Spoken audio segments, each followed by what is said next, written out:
Hello అండి, నమస్తే. ఇప్పుడు మాట్లాడే టాపిక్ వచ్చేసి 2024లో అమెరికన్ ప్రెసిడెన్షియల్ ఎలక్షన్ జరిగిన తీరు చూస్తే డొనాల్డ్ ట్రంప్ అమెరికన్ రాజకీయాన్ని, అమెరికన్ యొక్క ప్రజాస్వామ్య వ్యవస్థ మొత్తాన్ని దిగజార్చి భారతీయ జనతా పార్టీ స్టాండర్డ్ రాజకీయాలకు దిగజార్చాడు అంటే ఎస్ అవుననకు చెప్పదేమో అనిపిస్తూ ఉంది. సో డొనాల్డ్ ట్రంప్ స్వతహాగా భయంకరమైన డబ్బున్న అపర కుబేరుడు కాబట్టి మిలియన్స్ ఆఫ్ మిలియన్స్ ఆఫ్ డాలర్స్ని అక్కడ అమెరికాలో డబ్బుని ప్రచారానికి, హంగు ఆర్భాటాలకి ప్రజలు ఇన్ఫ్లుయెన్స్ చేసేదానికి వాడి ఒక క్లియర్ కట్ డివిజన్ని black versus white, educated versus non uneducated, or graduates versus undergraduates, ఈ డిఫరెన్స్ తీసుకొచ్చి చాలా సక్సెస్ఫుల్గా పట్టభద్రులు కానటువంటి గ్రాడ్యుయేషన్ లేని వాళ్ళని, తర్వాత వైట్ మెజారిటీ ఓటర్స్ని తన వైపుకు తిప్పుకొని నాన్ వైట్స్ ఓటు పెద్దగా పడకపోయినా పర్లేదు, చదువుకున్న ఓట్లు పెద్దగా పడకపోయినా పర్లేదు, అమెరికాలో ఎక్కువ మంది అన్ఎడ్యుకేటెడ్ ఓట్స్ మొత్తాన్ని తన వైపుకు తిప్పుకొని అమెరికన్ విజయాన్ని సాధించాడు.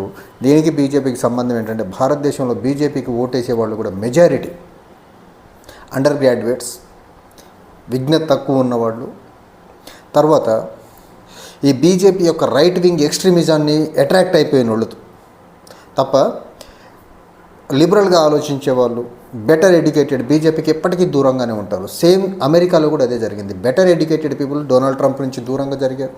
గ్రాడ్యుయేట్స్ డొనాల్డ్ ట్రంప్కి 33% వేస్తే గ్రాడ్యుయేషన్ చేతిలో లేని వాళ్ళు 66% వేశారు. వైట్ పీపుల్ 60+% డొనాల్డ్ ట్రంప్కి వేస్తే 40%, లెస్ దెన్ 40% వచ్చేసి డెమోక్రాట్స్ కమలా హ్యారిస్కి వేశారు. అమెరికా లాంటి prosperous democracy, Vibrant democracy, civil liberties బలంగా ఉండే డెమోక్రసీ, అడ్వాన్స్డ్ కంట్రీ అని చెప్పుకునే కంట్రీలోనే ఇంత క్లియర్ కట్ ఒక రైట్ వింగ్ ఎక్స్ట్రీమిస్ట్ ఎజెండాతో ముందుకెళ్ళాలని ఒక డొనాల్డ్ ట్రంప్ డివిజన్ తీసుకొచ్చి అక్కడ ప్రజల మైండ్స్లోకి అవన్నీ చొప్పించారా, లేకపోతే ఇంతకు ముందు నుంచే అమెరికాలో ఈ రేస్ డిఫరెన్స్ ఉందా అంటే కొద్దిపాటి రేస్ డిఫరెన్స్ ఉన్నమాట నిజం. అమెరికా లాంటి వైబ్రెంట్ సొసైటీలో కూడా ఇప్పటికీ ఒక మహిళ 240+ సంవత్సరాలు డెమోక్రటిక్ అమెరికాలో ఇప్పటికీ మహిళా అధ్యక్షురాలుగా ఎవరు ఎన్నిక కాలేదంటే అక్కడ patriarchal mindset or male dominant society ఎంత బలంగా ఉందో అర్థం చేసుకోవచ్చు. ఒకటి. తర్వాత రేస్ డిస్క్రిమినేషన్ చాలా క్లియర్ కట్గా ఉంది. బ్లాక్ వర్సెస్ వైట్ అనేది కూడా చాలా క్లియర్గా ఉండటం వల్ల డొనాల్డ్ ట్రంప్ వీటన్నిటిని క్యాచ్ చేసుకొని చాలా అద్భుతమైన క్యాంపెయిన్తో డబ్బు చాలా విస్తృతంగా వెదజల్లి ఆల్ సోషల్ మీడియా ప్లాట్ఫామ్స్ని, మెయిన్ స్ట్రీమ్ మీడియా మొత్తాన్ని తనకు అనుకూలంగా మార్చుకొని తన మెసేజ్ ఏదైతే ఉందో divisive message, black versus white, educated versus uneducated, ఇవన్నీ క్లియర్ కట్గా డిఫరెన్స్తో డివైడ్ తీసుకొచ్చి చాలా సక్సెస్ఫుల్గా అమెరికాలో ఎన్నికల ప్రచారాన్ని సక్సెస్ఫుల్గా ముందుకు తీసి గెలిచిన తీరైతే చాలా అమోఘం. గెలిచిన తర్వాత కూడా ఇక్కడ బీజేపీ ఏదైతే ఫాలో అవుతుందో అదే ఫాలో అయ్యేదానికి ఆస్కారం ఉందనేసి మనకి ఆర్టికల్ ప్రధానంగా చెప్తుంది. అక్కడ ప్రధానంగా ఇప్పుడు మనం చూసుకున్నట్లయితే పోల్ అవుట్కమ్ వచ్చేసింది. డొనాల్డ్ ట్రంప్ గెలిచేశాడు. స్వింగ్ స్టేట్స్ కూడా డొనాల్డ్ ట్రంప్కి అనుకూలంగా వెళ్ళిపోయినాయి. ఇప్పుడు గెలిచిన తర్వాత అక్కడ ప్రధానంగా white versus non white or white versus minority కమ్యూనిటీస్గా ఉన్నటువంటి అక్కడ వైట్ మైనారిటీస్ అవనివ్వండి, లీగల్ సెటిలర్స్ అవనివ్వండి, ఆఫ్రికన్స్ అవనివ్వండి, ఆఫ్రికన్ అమెరికన్స్ అవనివ్వండి, తర్వాత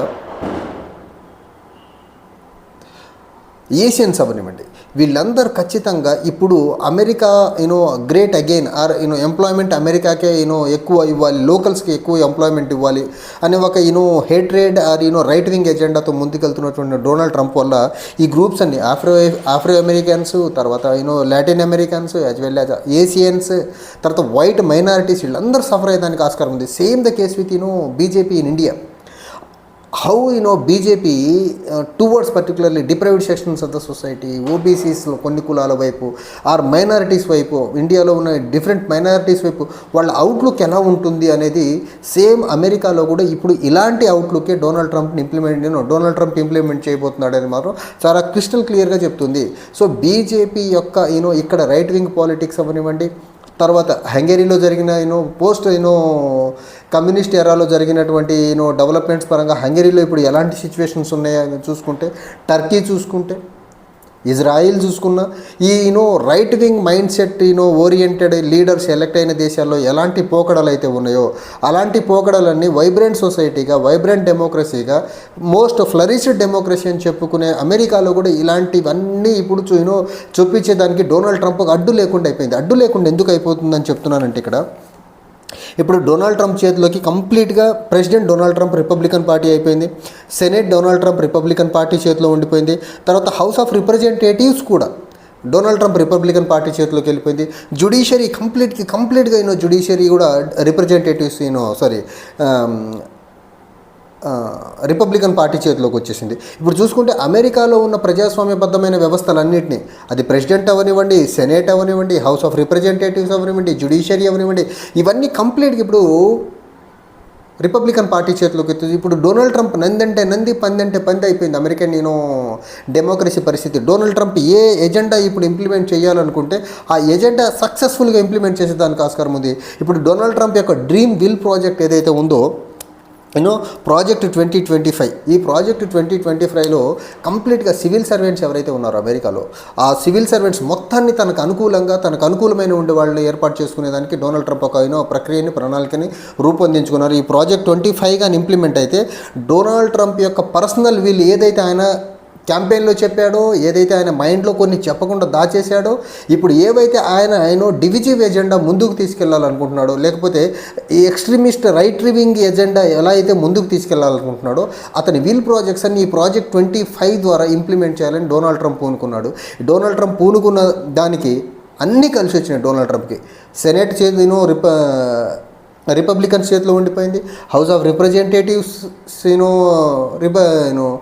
రిపబ్లికన్స్ చేతిలోకి వెళ్ళిపోయింది. జ్యుడిషియరీ కూడా కంప్లీట్గా వాళ్ళ చేతిలో ఉండిపోవడం వల్ల ఇప్పుడు బీజేపీ ఇక్కడ లోక్సభలో థంపింగ్ మెజారిటీ ఉన్నప్పుడు 2014 నుంచి 2024 ఎలాంటి పోకడలు చేసిందో భారతదేశంలో, రైతు వ్యతిరేక చట్టాలు ఇవ్వనివ్వండి, లేకపోతే ఫెడరల్ స్ట్రక్చర్ని డిస్టర్బ్ చేసే చట్టాలు ఇవ్వనివ్వండి, లేకపోతే రాష్ట్రాల్లో గవర్నర్ పదవిని ఉపయోగించుకొని వివిధ రాష్ట్రాల్లో ప్రభుత్వాన్ని కూల్చిన విధానం అవ్వనివ్వండి, ఏదైతే Narendra Modi, BJP and RSS ఏదైతే ఎజెండా ఇంప్లిమెంట్ దేశవ్యాప్తంగా చేయాలనుకున్నారో వాళ్లకు లోక్సభలో మెజారిటీ దొరికినప్పుడు సక్సెస్ఫుల్గా రైతు వ్యతిరేక చట్టాలు తీసుకొచ్చారు. రాష్ట్రాల్లో బీజేపీయేతర ప్రభుత్వాన్ని కూల్చేశారు. తర్వాత కాన్స్టిట్యూషనల్ బాడీస్, స్టాట్యుటరీ బాడీస్లో అందరినీ ఆర్ఎస్ఎస్ బ్యాక్గ్రౌండ్ ఉన్న వాళ్ళతో నింపేశారు. Right from UPSC, right from supreme court, ఎవరెవరైతే ఆర్ఎస్ఎస్కి అనుకూలంగా ఉన్నారో వాళ్ళందరినీ కాన్స్టిట్యూషనల్ బాడీలో, స్టాట్యుటరీ బాడీస్లో, ఎలక్షన్ కమిషన్ ఆఫ్ ఇండియాలో, ఎన్ఫోర్స్మెంట్ డైరెక్టరేట్, తర్వాత ఇన్కమ్ ట్యాక్స్ డిపార్ట్మెంట్, సిబిఐ అన్నింటిలో కూడా ఇప్పుడు ఢిల్లీ కమిషనర్గా ఉన్నటువంటి ఆస్థానా ఎవరైతే ఉన్నారో గుజరాత్ క్యాడర్ ఐపీఎస్ ఆఫీసర్, అతను రిటైర్మెంట్ అయిపోయిన ఒక 2 years ఎక్స్టెన్షన్ ఇచ్చి మరి ఢిల్లీ పోలీస్ కమిషనర్గా అతన్ని కంటిన్యూ చేస్తున్నటువంటి తీరుగాని బీజేపీ రైట్ వింగ్ ఎజెండాని ముందుకు తీసుకెళ్లేదానికి ఎవరెవరే ఎక్కడ ఉపయోగపడతారో వాళ్ళందరినీ స్టాట్యుటరీ బాడీస్లో, కాన్స్టిట్యూషనల్ బాడీస్లో, రాజ్యాంగ ప్రతి సంస్థలో బీజేపీ వాళ్ళకి అనుకూలమైన మనుషులను పెట్టేసేసి దేశాన్ని పరిపాలిస్తున్నారు గత 10 సంవత్సరాలుగా. ఇప్పుడు లోక్సభలో మెజారిటీ లేదు కాబట్టి కొద్దిగా ముందు వెనక అవుతున్నారు. బట్ కొన్ని రాష్ట్రాల్లో వాళ్ళు కంటిన్యూగా గెలుచుకుంటూ వెళ్తే మళ్ళీ అదే అగ్రెసివ్ ఎజెండాతో ముందుకెళ్లేదానికి ఆస్కారం ఉంది. సేమ్ ఇలాంటి ఎజెండానే ప్రాజెక్ట్ 25 అనే ప్రాజెక్ట్ ద్వారా డొనాల్డ్ ట్రంప్ అమెరికాలో ఇంప్లిమెంట్ చేయబోతున్నాడు.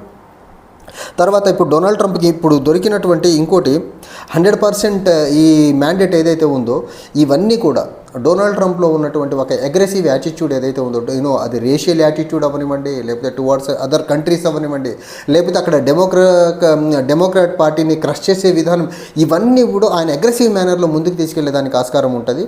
చూడాలి మరి అమెరికాని భారతీయ జనతా పార్టీ పాలిస్తున్నటువంటి భారతదేశంగా మారుస్తాడా, లేకపోతే అమెరికాగా అంటే ఎక్కడైతే అమెరికాలో రేషియల్ డిస్క్రిమినేషన్ లేకుండా, రిలీజియస్ ఫ్రీడమ్ ఉండి, జెండర్ ఈక్వాలిటీ ఉండి, తర్వాత సెక్సువల్ ఓరియంటేషన్కి ఎలాంటి డిస్క్రిమినేషన్ లేనటువంటి అమెరికాగా మారుస్తాడా, లేకపోతే భారతదేశంలో ఉన్నటువంటి రిలీజియస్ ఇంటాలరెన్స్లా బీజేపీ పరిపాలించిన కాలంలో డెవలప్ అయిన రిలీజియస్ ఇంటాలరెన్స్ అవ్వనివ్వండి, లేకపోతే ఫెడరల్ స్ట్రక్చర్ని డిస్టర్బ్ చేసే విధానం అవ్వనివ్వండి, లేకపోతే కాన్స్టిట్యూషనల్ స్టాట్యుటరీ బాడీస్ మొత్తాన్ని బీజేపీ మనుషులతో నింపేసే విధానం అవ్వండి, లేకపోతే రాష్ట్రాల ప్రభుత్వాన్ని కూల్చే విధానం, ఇలాంటి ఎజెండాతో ముందుకెళ్తారా, లేకపోతే అమెరికన్ డెమోక్రసీ మొన్నటి వరకు ఎలా ఉండిందో అలానే కంటిన్యూ చేస్తాడనేది దానికి రాబోయే రోజుల్లో కాలమే సమాధానం చెప్పాలి. ఇప్పటికైతే 100% ఒకటైతే చెప్పగలము, డొనాల్డ్ ట్రంప్కి అమెరికా యొక్క రాజకీయ వ్యవస్థని శాసించే అన్ని విభాగాలు రిపబ్లికన్ పార్టీ చేతిలో ఉన్నాయి. And Donald Trump project 25 project ఏదైతే ఉందో దాన్ని ఇంప్లిమెంట్ చేసేదానికి డొనాల్డ్ ట్రంప్కి ఎలాంటి ఆటంకాలు అయితే లేవు. చూడాలి మరి డొనాల్డ్ ట్రంప్కి Senate, House of Representatives, judiciary అందరూ సపోర్ట్ చేస్తారా, లేకపోతే American core values, American democracy యొక్క కోర్ వాల్యూస్కి కట్టుబడి డొనాల్డ్ ట్రంప్ యొక్క పర్సనల్ ఎజెండాని ముందుకు తీసుకెళ్లకుండా ఆపుతారా అంటే దానికి కాలమే సమాధానం చెప్పాల్సి ఉంటుంది. Thank you.